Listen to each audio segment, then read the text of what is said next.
माँ नींद की दवा लेकर गहरी नींद में सोई हुई थी। रात के 12 बज रहे थे।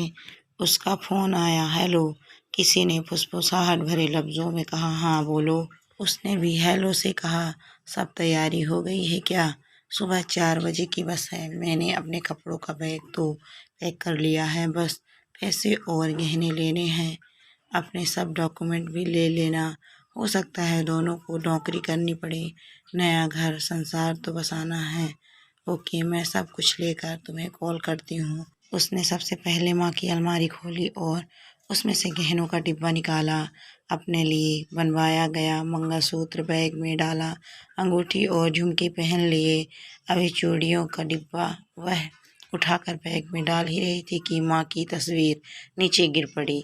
उसे याद आया कि माँ की बरसों की इच्छा थी सोने का चूड़ा पहनने की, मगर जब पापा का एरियर मिला था तो जो चूड़ा बनवाया गया वो माँ ने यह कहकर उसके लिए संभाल कर रख दिया था कि जब बिट्टू इंजीनियरिंग करके नौकरी करने लग जाएगा तो खूब सारे बनवा लूँगी। अभी तो तेरी शादी के लिए ही रख लेती हूँ। मेरी लाडो पर यह कितनी सुंदर लगेगी। उसने तस्वीर वापस अलमारी में रखी और चूड़ा बैग में रख लिया।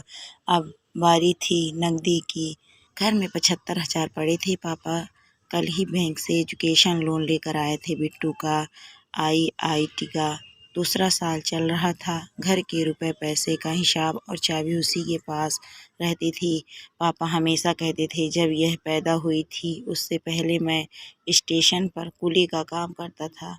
जैसे ही यह पैदा हुई मेरी सरकारी नौकरी लग गई। यही मेरे भाग्य की देवी है। मेरी लाडो बेटी। उसने अपने सभी डॉक्यूमेंट बैग में रख लिए थे। अब उसे चेक कराना था कि घर में कोई जाग तो नहीं रहा है, सब सो तो रहे हैं ना। सबसे पहले उसने बिट्टू के कमरे के दरवाजे से अंदर झांका। बिट्टू अभी तक पढ़ रहा था। उसकी खाने की थाली वैसे ही ढकी पड़ी थी जैसे वह रख कर आई थी। उसने अगले कमरे में झांका तो देखा कि माँ की नींद की दवा लेकर गहरी नींद में सोई हुई थी।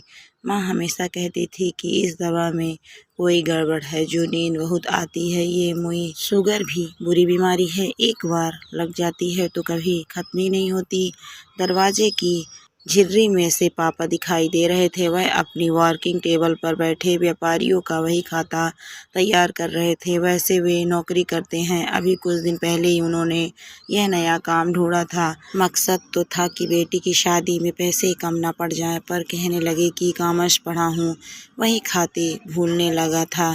चलो इससे इसे भूलूंगा भी नहीं और कुछ एक्स्ट्रा इनकम भी हो जाएगी। सभी अपने अपने काम में व्यस्त थे। वह अपने कमरे में आई और उसे फ़ोन लगाया। सब रास्ते साफ हैं, सब अपने काम में लगे हैं। मैं चुपचाप घर से बाहर निकलूंगी, उससे पहले फ़ोन करके बता दूंगी। अच्छा, तुमने गहने और पैसे ले लिए ना? हाँ ले लिया, पर तुम बार बार गहनों और पैसों के बारे में क्यों पूछ रहे हो? मैंने कहा ना ले लिया। उसकी आवाज़ में कुछ खीस थी। अरे बाबू, वो इसलिए कि नया घर संसार बसाना है ना। नई जगह पर जाते ही कहीं पर काम थोड़े मिल जाएंगे। हमें घर के रूटीन कामों के लिए पैसे तो चाहिए ही ना। मेरा मोबाइल भी बहुत पुराना हो गया है, मुझे नया मोबाइल भी लेना है और फिर मैं कोई ना कोई नौकरी पकड़ लूँगा जिससे हम आराम से ज़िंदगी गुजारेंगे। सुनो, एक बात पूछूं? हाँ हाँ पूछो ना। क्या पूछना चाहती हो?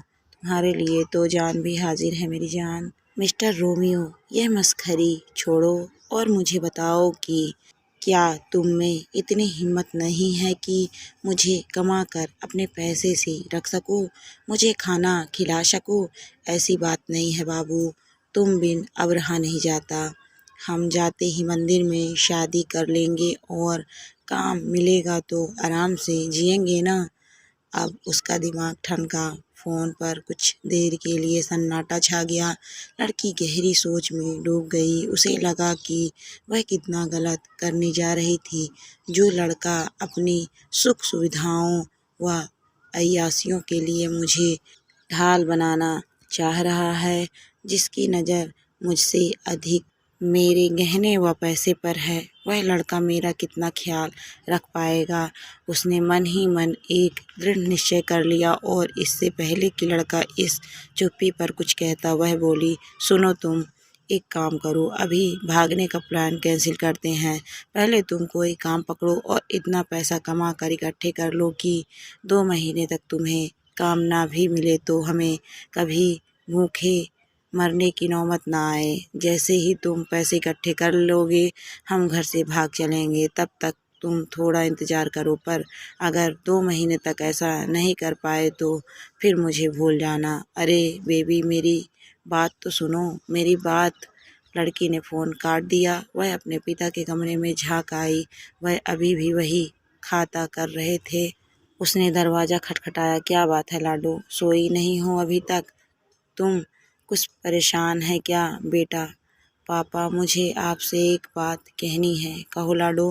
पापा मैं कह रही थी कि जब तक बिट्टू की पढ़ाई पूरी नहीं हो जाती है मैं नौकरी करना चाहती हूँ। मेरी पढ़ाई पूरी हो चुकी है, घर में बेकार बैठने से क्या फ़ायदा, घर में 2 रुपए जुड़ेंगे ही। उसकी बात सुनकर पापा ने लाडो के सर पर स्नेह से हाथ फिरा दिया। पापा बेटी दोनों की आंखें नम थी। लाडो भी मन ही मन ईश्वर को थैंक्स कर रही थी कि लोगों की तो नींद तक भी सही समय पर नहीं खुलती है, पर उसकी तो आंखें सही वक्त पर खुल गई और वह भगवान का शुक्रिया कर रही थी कि भगवान ने उसे बचा लिया। दोस्तों कहानी आपको कैसी लगी कमेंट करके ज़रूर बताइए। कहानी अच्छी लगी तो वीडियो को लाइक शेयर करें। अगर आप मेरे चैनल पर नए हैं तो प्लीज़ मेरे चैनल को सब्सक्राइब भी करें। Thank you for watching my video.